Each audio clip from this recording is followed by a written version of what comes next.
Goeiemôre, 14 Augustus, so kort catch-up oor die Iran-oorlog. Wat gaan aan? Wel, op die oomblik niks. Daar word niks geskiet heen en weer nie.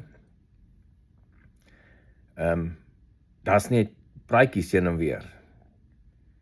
Die groot praatjie gaan oor, is die stryd of Hormuz toe of nie, en wie kontrol dit? Nou, die RGC, hulle claim, ons het volle beheer en security oor die stryd. En hulle laat niemand toe nie. Die stryd is geblok volgens hulle. Amerika sê, nee wat, ons het ook kontrol oor die stryd. En ons escort skepe deur. Wat sê die evidence? Maklik, kyk na die olieprys. Olieprys sit op $81.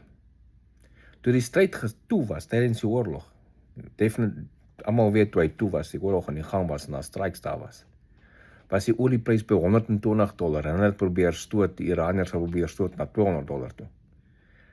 120, tussen 110 en $120 gehoor die hele tyd, toe dit nou regtig toe was en geen skepe deurgekom het nie.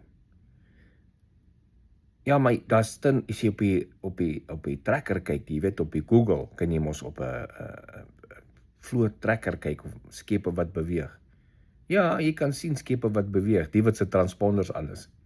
Die wat se transponders afgesit is, dan kan jy nie sien beweeg op hy tracker nie. So, daar gaan olie deur, dis hoekom die olieprys sit op $81 in plaas van $120. Petrolpryse is nog hoog, want dit is nog nie heeltemal op die 100% vloei, wat hy moet wees nie, so die aanvraag is nog steeds hoër as die supply, maar ook is die petrolprys hoër in party lande, want hulle regering misbruik hierdie situasie om extra tax op te sit.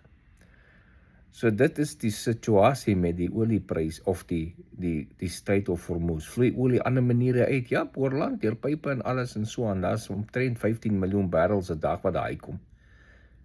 Maar daar word enige olie in en uit Iran is 100% geblok. So die blokkade bly in plek. Intussen het Amerika in die laaste paar weke, 2 weke, 3 weke nou, 55 skepe weggewys, teruggedraai, en 2 gedisable, met Hellfire missiele van helikopters af, en Apaches af, of van Seahawks af. Een van die 2 sou gery het om Hellfire missiele in hulle engine kamers in te sit, of down hulle chimney stack in te sit.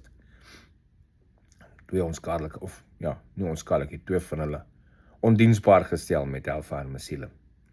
Intussen, kyk na die nuus. Dit is so interessant gister sien ek hierdie CNN anti-Trump nuus. Daar's groot moeilikheid op die USS Lincoln.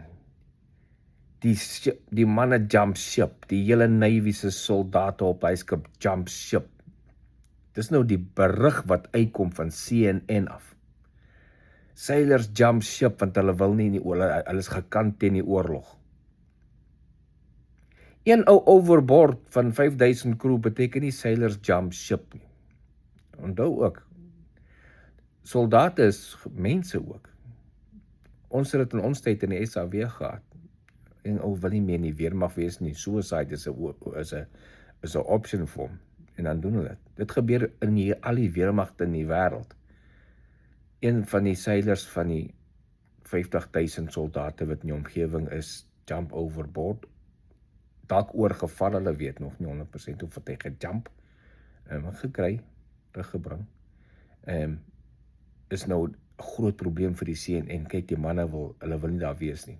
En dan een ma wat 'n brug gemaak het, want haar kind stuur vir haar foto's van hulle kry te min kos. So, nou is dit 'n groot probleem. En nou skielik, dis hoekom president Trump die Lincoln terugstoot, want daar's te veel moeilikheid op die skip. Nee, hulle is na 9 maande, is hulle tyd verby, hulle is op pad terug en word vervang deur die Washington. USS Washington is op pad om hulle te vervang. So, dit is 'n gewone ship, 'n swap van aircraft carriers. Maar jy sal sien typiese leftist anti-Trump media sal dit nou spin dit. Dit is 'n groot probleem. Dit is nogal funny. Dis wat al wat gebeur in die Midde-Ooste op die oomblik. Die blokkade bly in plek. President Trump, hy gaan aan met sy ander besigheid. Hy squeeze hulle ekonomies. Hulle op stadium gaan hulle uitkom en sê, okay, kom ons maak nou maar 'n plan, want ons kan nie so aangaan nie. Veral as jy 'n land probeer bestuur en nie geen inkomste nie. Okay, dit is wat in die gang is. As ek iets nuuts bykry, dan berig ek weer. Sien julle later.